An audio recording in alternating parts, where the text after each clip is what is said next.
और क्यों गया? सब 12 तारीख को शायद गए थे। वो दोस्त का उनका वो कोई मन्नत था जी, मन्नत में वो लोग वहाँ सब गए थे।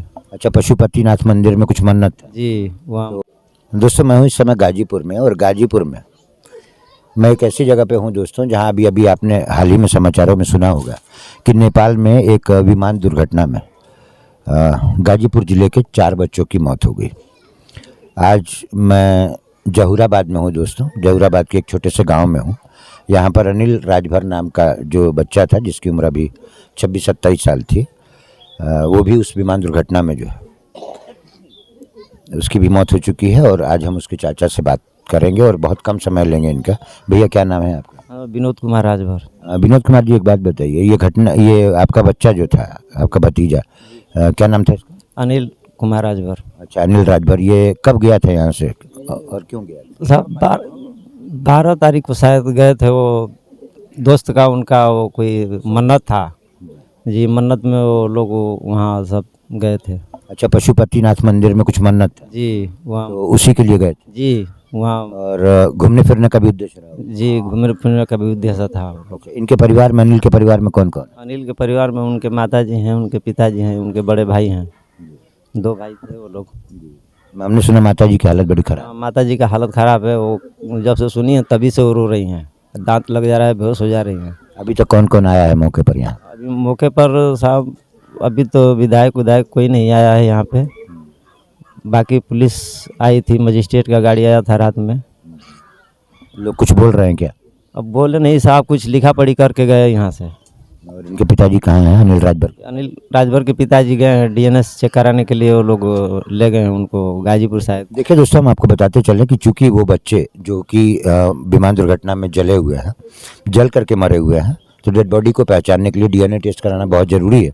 और हमें लगता है कि इसी कारण से इनके पिताजी को डीएनए के लिए ले जाया गया हो। जी, डीएनए के लिए उनको ले गए हैं, क्योंकि उनकी लाश पहचानने में आना बहुत मुश्किल है, और जब तक डीएनए टेस्ट नहीं करा लेती है गवर्नमेंट, तब तक बहुत मुश्किल है कि उनकी लाश को पहचान लिया जाए। तो इस वजह से जो है जिला प्रशासन बड़ी मुस्तैदी से काम कर रहा है। और हमने भी रास्ते में आते जाते देखा दोस्तों, बहुत सारी प्रशासनिक गाड़ियाँ जो है वो लगातार यहाँ पर आ रही हैं और प्रयास कर रही हैं कि दिल्ली से जल्दी डेड बॉडी जो है वो उनके घर लाया जाए, क्योंकि घर का माहौल बहुत गमगीन है। और जैसा कि हमने अभी आपको वीडियो में दिखाया कि किस तरीके का माहौल है, यहाँ ज़्यादा बात करना भी उचित नहीं है।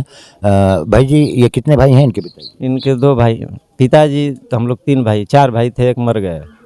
ये बच्चा कितने भाई है? ये 2 भाई हैं साहब। 2 भाई हैं, एक छोटा है?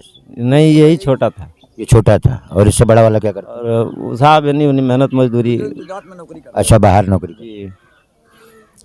तो ये कब खबर लगी आप लोगों को कि ऐसा हो गया? ये साहब 11 बजे करीब में वो सब मोबाइल द्वारा सब वायरल हुआ था, उसी में हम लोग को मालूम चला, लेकिन अभी क्लियर नहीं था कि यही लड़का का विमानग्रस्त हुआ है। बाद में जब नाम आने लगा तो कंफर्म हो गया साहब क्लियर। अच्छा, 2 बजे दिन में कंफर्म हो? जी, 2 बजे दिन में क्लियर हो गया कि नहीं अनिल। तो किसी प्रशासनिक अधिकारी ने बताया या किसी और ने बताया? नहीं साहब, मोबाइल द्वारा सब। अच्छा, मोबाइल पे जो वीडियोस वायरल हो रहे थे न्यूज के, उसके थ्रू आपको पता लगा? उसके थ्रू पता लगा, नहीं तो उसका कोई न लोकेशन, न कोई पता, न फ़ोन, कुछ नहीं लग रहा था उसका।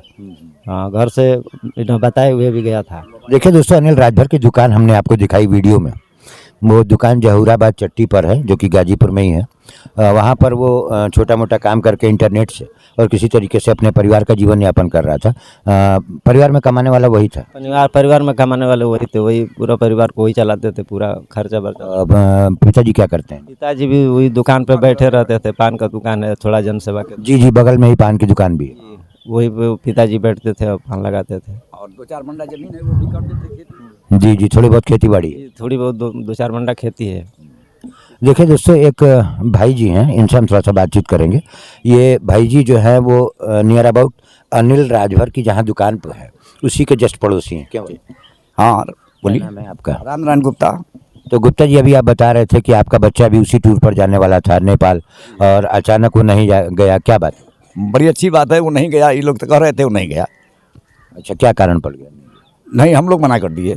अच्छा, आप लोग मना कर दिए। तो आपका जो बच्चा था वो भी इन लोगों का दोस्त था? जी हाँ।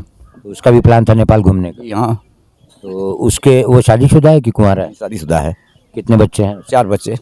4 बच्चे हैं उसके। देखिए दोस्तों, यही कहते हैं कि यदि वो विमान 15 सेकंड लेट हो जाता तो यकीनन सब बच जाते हैं, लेकिन नियति को कुछ और मंजूर था और नियति इनको खींच करके यहाँ से काठमांडू तक ले गई।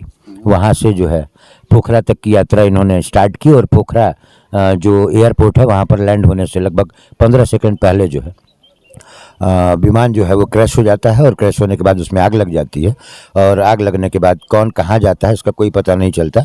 हालांकि ये इन बाबूजी को बहुत दुख है, इन भाई साहब को बहुत दुख है कि जो है हमारे गांव का बच्चा चला गया, लेकिन इनको कहीं ना कहीं एक थोड़ा सा सुकून भी है कि इनका अपना बच्चा भी जिद कर रहा था वहाँ जाने की, जिद कर रहा था, जी हाँ, लेकिन आपने नहीं भेजा। जी हाँ। तो और इनके बच्चे के 4 बच्चे हैं, चूंकि वो भी जिम्मेदार था, और यदि उसके साथ वो भी जाता तो यकीनन उसके साथ भी ऐसी दुर्घटना होती। होती। देखिए दोस्तों, हम आपको बताते चलें कि इन भाई साहब ने हमारी बहुत मदद की यहाँ तक पहुँचने में, क्योंकि हमको जानकारी नहीं थी, और हम अपने गृह जनपद बलिया से यहाँ चल करके इसीलिए आए थे कि थोड़ा यहाँ जानकारी ली जाए कि नेपाल में हुई इस भीषण दुर्घटना में जिनके घर के चिराग बुझ गए हैं, कम से कम लोगों को ये पता चलना चाहिए कि किस तरीके के उनके परिवार से। देखिए दोस्तों, बड़ी दयनीय स्थिति थी उनके परिवार की स्थिति। देखिए इस छोटे से घर में ये बच्चा अनिल राजभर जो है वो सोया करता था, आराम किया करता था, और अपनी छोटी सी दुकान चला करके अपना जीवन यापन करता था। और कहीं ना कहीं बहुत ज़्यादा हम नहीं बता पाएंगे आपको, क्योंकि यहाँ पर माहौल थोड़ा सा गमगीन है दोस्तों।